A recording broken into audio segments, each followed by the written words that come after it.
O Lula e a Simone Tebet, ministra do Planejamento, né, estão tendo uma queda de braço sobre quem deve chefiar o IBGE. A equipe da Tebet está chamando o indicado do Lula, dizendo que ele segue um tal de um terraplanismo econômico. É mais fácil imaginar o fim do mundo que o fim do capitalismo, né?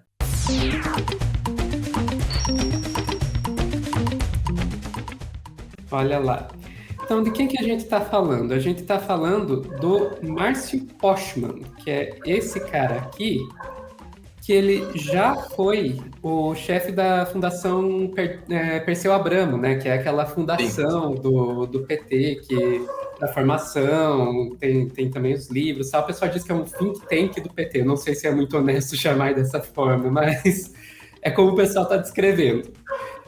Daí, o Lula está querendo que esse cara vá para a chefia do IBGE, que está com o presidente interino desde que começou o novo governo.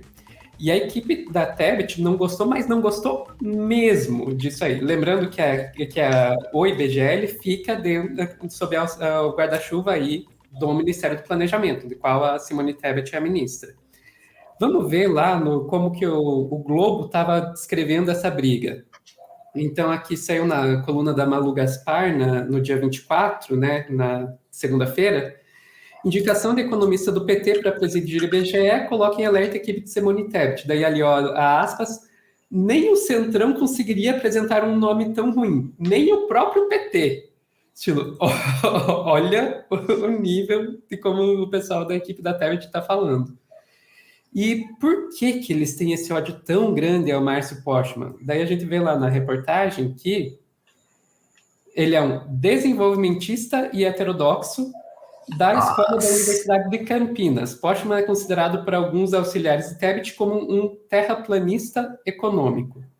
Tá, gente, essa história de escola de Campinas é que realmente a Universidade de Campinas ela tem uma tradição na sua equipe lá de acadêmicos de economia que eles têm uma tradição heterodoxa.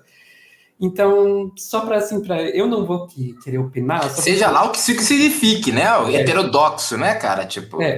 Eu só vou dizer assim, a Maria da Conceição Tavares é da escola... É isso que eu ia falar, é o meme, né? Tipo... enquanto, sei lá, quem que a gente poderia colocar como um ortodoxo? Sei lá, Paulo Guedes e Chicago Boys são ortodoxos. Joaquim Levy para ficar dentro dos governos do PT. Boa, Joaquim Levy seria um ortodoxo. Então, assim, só para vocês terem noção do que a gente está falando. Sei lá, então... E daí o Postman ele também tem algumas posições sobre as posições sobre as políticas econômicas, né? É um crítico das políticas de austeridade fiscal, foi contra a reforma da Previdência e costuma dizer em seus discursos que a economia tem que estar sempre subordinada ao projeto político do governo. No entorno de Lula, seu grupo também acumula divergências com o ministro da Fazenda, Fernando Haddad.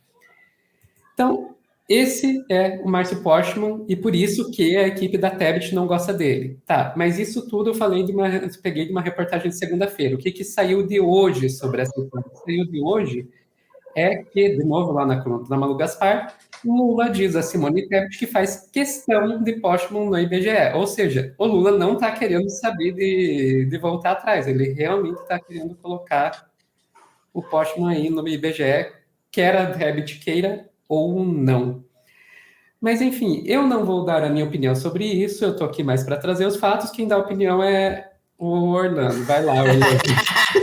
Vamos falar de Blade Runner? Eu vou te convencer como é que Blade Runner tem uma relação com isso, tá ligado? Beleza. Cara, sabe qual é uma coisa que eu acho... Tem uma frase, eu não tô brincando não, que é por onde eu vou, tá ligado? Tipo assim, beleza. Tem uma frase da Margaret Thatcher, né? Agora, não lembro se foi realmente a da Margaret Thatcher que falou isso ou se o meu cérebro disse que foi isso, né? Que ela falou assim, a maior vitória política dela foi eleger o Tony Blair, né, cara? Tipo, né? Porque, assim, outro dia eu tava conversando com umas pessoas e eles falaram políticos, jornalistas e tal, né?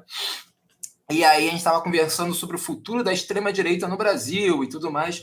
E eu tenho uma visão, sinceramente, de que a gente tem que, de certa forma, abandonar a ideia de grupos políticos, né, e se focar mais onde estão determinadas ideias, né?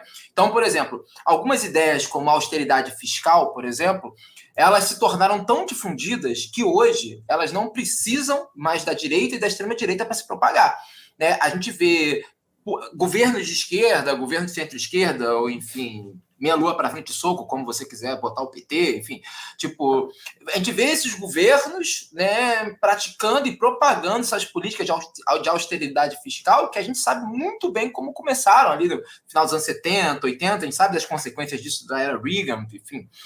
E é interessante ver, né, como essa briga se tornou constituinte estrutural do governo Lula, porque no fundo é isso, né? Você tem uma parcela, né, encabeçada, né? Aí você tem grandes nomes como Haddad, a Tebet, que são essas pessoas desse realismo, né, cara, dessa realpolitik econômica, vamos chamar assim, dessa ideia de não, a gente não pode fugir dos fatos e tudo mais, que de certa forma, né, seguem aquela linha clássica já, né, que Joaquim Levin foi o auge, né? E de um outro lado, você vê como algumas figuras que tentam trazer algum respiro com relação a isso, elas são solapadas, né? Elas são boicotadas, elas são colocadas de lado. Porque, por exemplo, beleza, a gente está falando do IBGE, que é um órgão que tem sua importância, mas não é um órgão central. A gente não está falando desse sujeito, está no Ministério da Economia, no Ministério do Planejamento, a gente está falando do IBGE. Tu vê como essa política de austeridade ela tá tão entranhada na cabeça das pessoas, está tão entranhada na cabeça da nossa camada política, né? E aí estamos falando do PT, dos apoiadores do PT no governo federal, de que até esses cargos BGE não é exatamente um cargo periférico, mas enfim, não é um cargo tomador de decisões, né? Tipo assim, até a gestão do IBGE, ela é colocada, né, sob risco, não, porque não pode botar um terraplanista, né? Como é que é? Terraplanista econômico? Terraplanista fiscal. Porra, maluco. Eles falaram. What the fuck, né, cara? Tipo assim, é um negócio. Nessas horas eu sempre lembro, assim, essa aqui é uma das frases que eu. Mark Fisher, né, que é um teórico que eu não sou tão fã assim, mas ele tem algumas boas. Ele é muito inglês, né? Mas por ele ser muito inglês, ele tem umas boas sacadas, né? Que tem aquela ideia de que é mais fácil imaginar o fim do mundo que o fim do capitalismo, né? Cara, é impressionante, né? Assim, é mais fácil você imaginar o fim da economia, tá ligado? Do que uma economia que não seja uma economia de austeridade, sabe? A maneira como o Brasil, e isso é uma tendência que já vem de décadas, né? Como eu vou falar uma coisa, já que eu não tô mais no Twitter, né? Eu já tô na fase do me processa, galera, entendeu? Mas tem uma coisa, assim, tem uma coisa que é bizarro. O Brasil nunca conseguiu enterrar o Delfim Neto, né? O Brasil, a economia brasileira, ela existe sob o signo Delfim Neto, sabe? Porque não é à toa que você tinha encontros do Lula com Delfim Neto, elogios da economia, porque assim, toda a ideia do milagre econômico, da falácia do milagre econômico, ela continua alimentando essa imaginação de que uma política de austeridade é o futuro, né, para a economia brasileira. Ah, beleza, porra, Brasil aumentou a nota, né?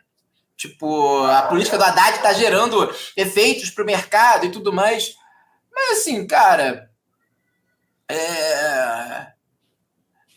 isso é realmente um medidor que a gente quer, sabe?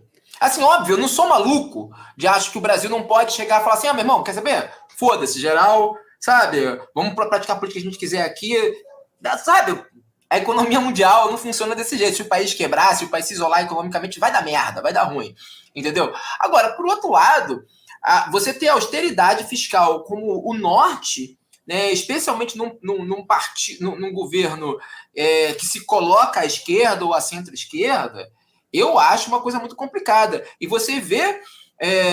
primeiro, você olhar para os cargos centrais, né, de decisão, como o Ministério do Planejamento, Ministério do Desenvolvimento, Ministério da Economia, e ver que pensadores, economicistas, não heterodoxos, eu adoro essa palavra, heterodoxo, sei lá, parece que o cara dança ragatanga com um crucifixo ao contrário, tá ligado? Tipo assim, o cara é o que ele é heterodoxo.